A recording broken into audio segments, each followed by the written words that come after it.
nila. Inunahan pa tayo, no?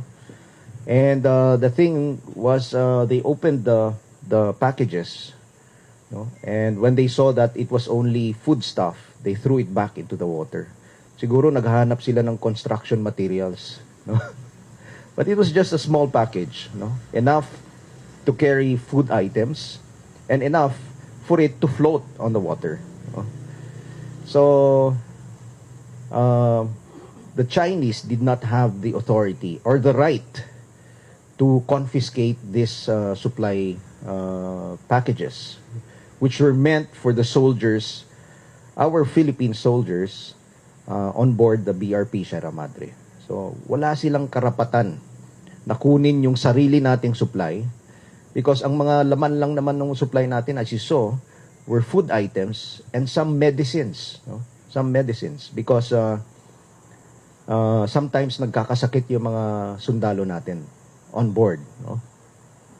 Second, on the issue of the pointing of the guns, we are denying, no, that any of our soldiers pointed deliberately their guns to any of the Chinese in the ribs, no.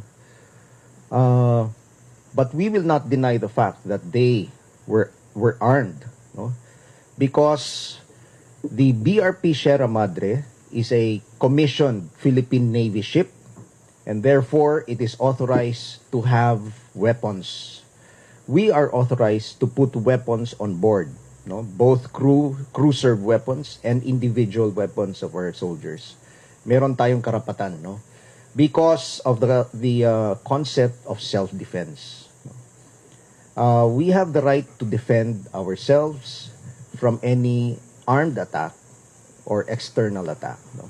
And if you saw in the video, the Chinese ribs were very close to the BRP Sierra Madre because the supplies were dropped really very close so that it would be easy for us to retrieve, no, the supplies because of the risk that these supplies might sink down to the sea. So dapat pagbagsak niya, ma-recover kaagad natin, no? That is the idea. That's why malapit, no?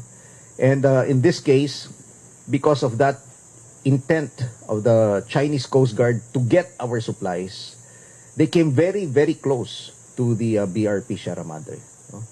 And of course, this posed, from the point of view of our soldiers, this posed a danger, a threat, no? Dahil napakalapit na nila.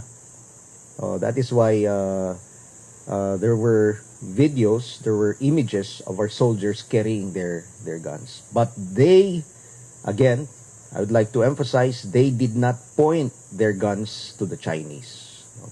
Meron po tayong sinusunod na rules of engagement. Alam po ng mga sundalo natin yan. No?